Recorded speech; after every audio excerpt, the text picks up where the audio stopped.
আসসালামু আলাইকুম। আমি মোহাম্মদ হারুন রশিদ। আজ আমরা নবম দশম শ্রেণীর ত্রিকোণমিতি 9.2 অধ্যায় থেকে 24 নং এবং 25 নং এই দুটো অঙ্ক খুবই ইম্পর্টেন্ট, পরীক্ষা আসার মতো। দেখো 24 নং অঙ্কটা বারবার পরীক্ষা আসে।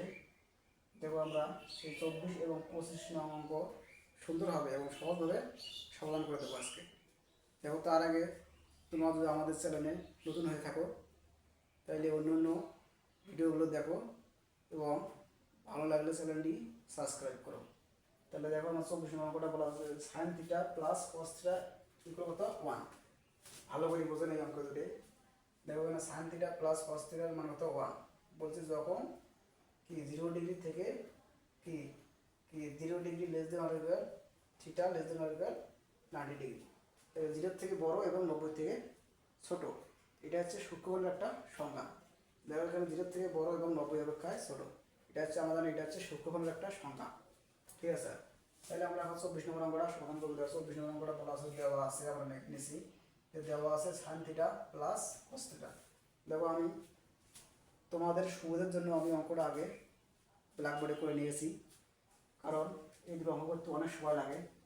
কারণ আমি খুব অল্প সময়ের মধ্যে আমি 24 নং এবং 25 নং অঙ্ক দুটো সমান করে দেবো। এবং তোমরা খালি মনোযোগ সহকারে এই দুটো অঙ্ক খুব মনোযোগ সহকারে সুন্দরভাবে ব্ল্যাকবোর্ডের দিকে দেখবে।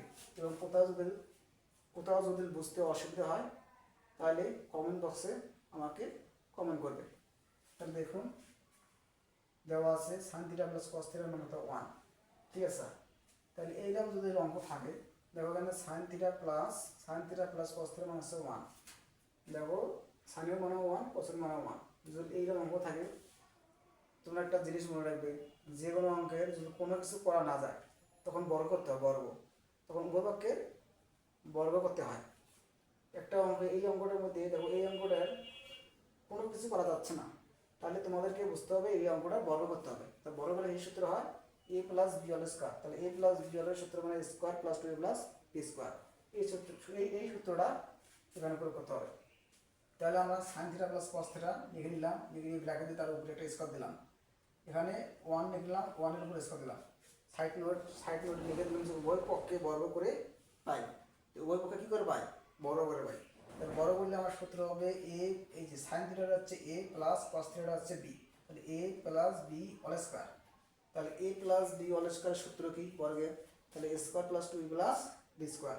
তাহলে a square plus 2b plus b square. সাইনটা হচ্ছে a স্কয়ার, কসটা হচ্ছে b স্কয়ার, মাঝখানে সূত্র থেকে 2। তাহলে আমরা লিখে দিতে সাইন বানাবো কার?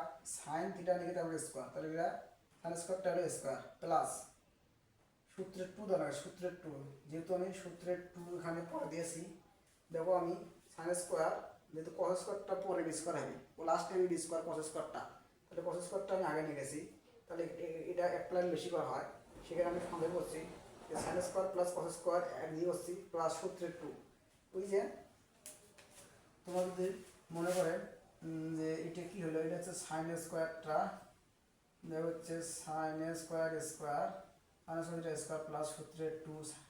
এই হলো কি, এই হলো সাইন থিটা, ডি হলো কস থিটা প্লাস কি কস স্কয়ার থিটা।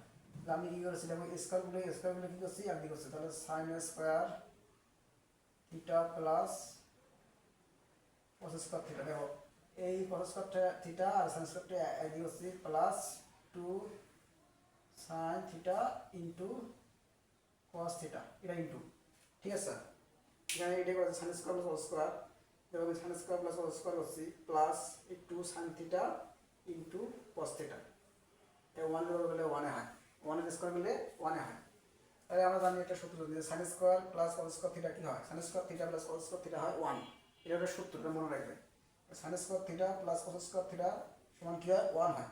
এই sign square theta plus cos square theta সমান 1 হয়, প্লাস এই 2 sine theta into cos theta এগুলো তো 1। ঠিক আছে, এই 1। তাইলে দেখো এখানে এই প্লাস 1 এর ডান পাশে আমার কি করে দিতে হবে? -1 করে দিতে হবে। তার কারণ দেখো এখানে plus 2 sine theta into cos theta, এই 1, এই সামনে সবসময় কি থাকে? প্লাস থাকে। এই প্লাস 1টা ডান পাশে -1 করে দিলাম, পক্ষান্তর করলাম, লেখার পক্ষান্তর, প্লাস থাকলে মাইনাস হয়, মাইনাস থাকলে কি প্লাস হয়, গুণ থাকলে ভাগ হয়, ভাগ থাকলে গুণ হয়, এর নাম হচ্ছে পক্ষান্তর। পক্ষান্তর করলে কি হয়, চিহ্ন পরিবর্তন হয়। তাহলে দেখো এখানে থাকলে কি 2 sin theta into cos theta, 1 থেকে 1 বিয়োগ করলে 0, ঠিক আছে। তাহলে 1 থেকে 1 বিয়োগ করলে 0, তাহলে sin এর সাথে sin থিটা ইন্টু cos থিটার সাথে 2 টা কি আছে, গুণ আকার আছে, তাহলে ডান পাশে আমি 0 এর সাথে কি করে দিই, ভাগ করে দিলাম।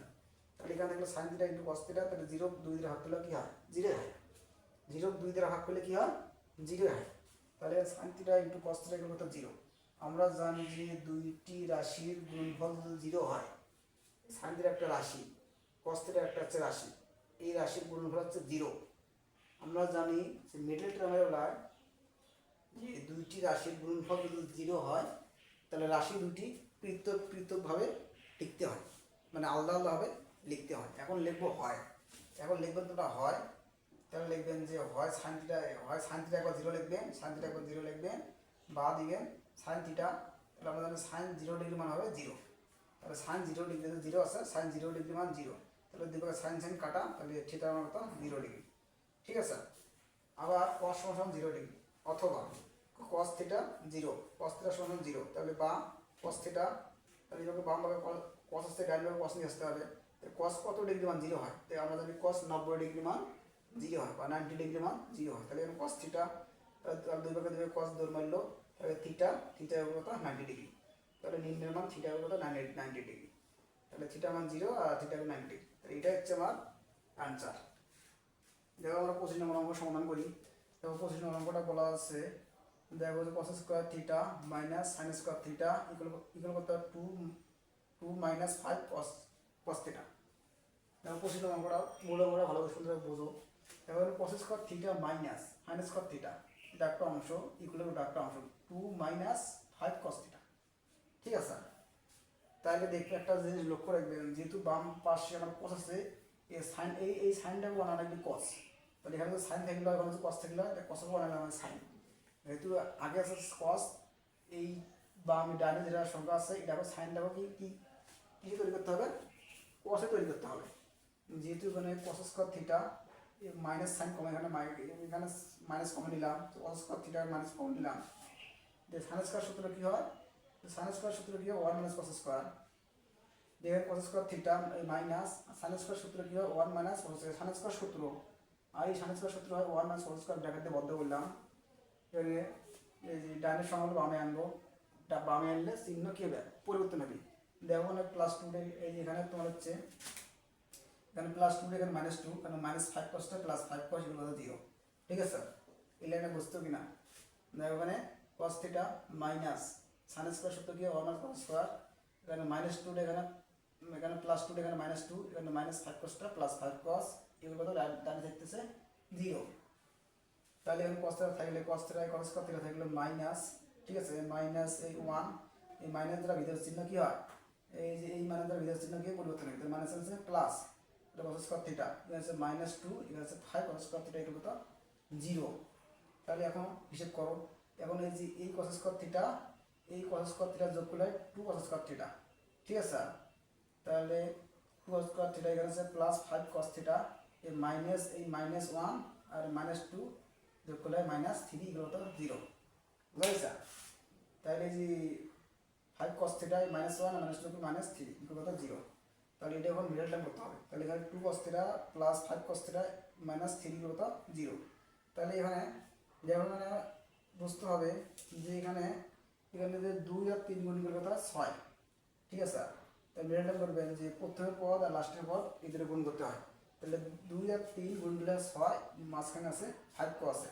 তাহলে আমরা একটা কাজটা করি, এই 6 এমন সংখ্যাতে ভাঙামো যোগ বিয়োগ করলে 6 হয়, গুণন করলে সে 6 হয়, আর যোগ বিয়োগ করলে সে 5টা cos হয়। তাহলে এখানে দেখবেন, তাহলে এখানে আছে 2 cos এ প্লাস এখানে আছে 5টা cos এ, দেখো এখানে আছে 5 cos এ, তাহলে এখানে আছে 5 cos এ, তোমরা এখানে লিখবেন 6 cos এ মাইনাস cos এ, দেখো 6টা cos এ থাকি একটা cos এ বাদ দিলে 5টা cos এ মিলতেছে, ঠিক আছে। ও 3 আর 2 গুণ করলে 6 মিলতেছে। এখন তাইলে এখানে 5 cos আছে না, এখানে 6 cos এ মাইনাস cos এ, 6টা cos এ থাকি একটা cos এ বিয়োগ করলে 5 cos এ এবার মাইনাস 3 ইকুয়াল কত 0।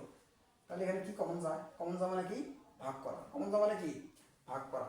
তাহলে দেখো এখানে আছে 2 কসে, এখানে আছে 6 কসে, তাহলে তাহলে এখানে যাবে 2 কসে কমন নেই, দেখো এখানে যাবে 2 কসে কমন নেই, দেখো এখানে যাবে 2 কসে কমন নেই, তাহলে এখানে যাবে 2 কস কমন নেই, তাহলে এখানে দেখো আমি দেখো 2 কস কমন নিলে তাহলে এখানে শুনে এই যে 6 দ্বারা 2 ভাগ করে কত হয় 3, তাহলে এখানে যে 2 কসে কমন নেই থাকে এখানে কি থাকে এখানে কি cos থিটা, আর 2 দ্বারা 6 ভাগ করলে কত হয় 3, cos থিটা প্লাস 3।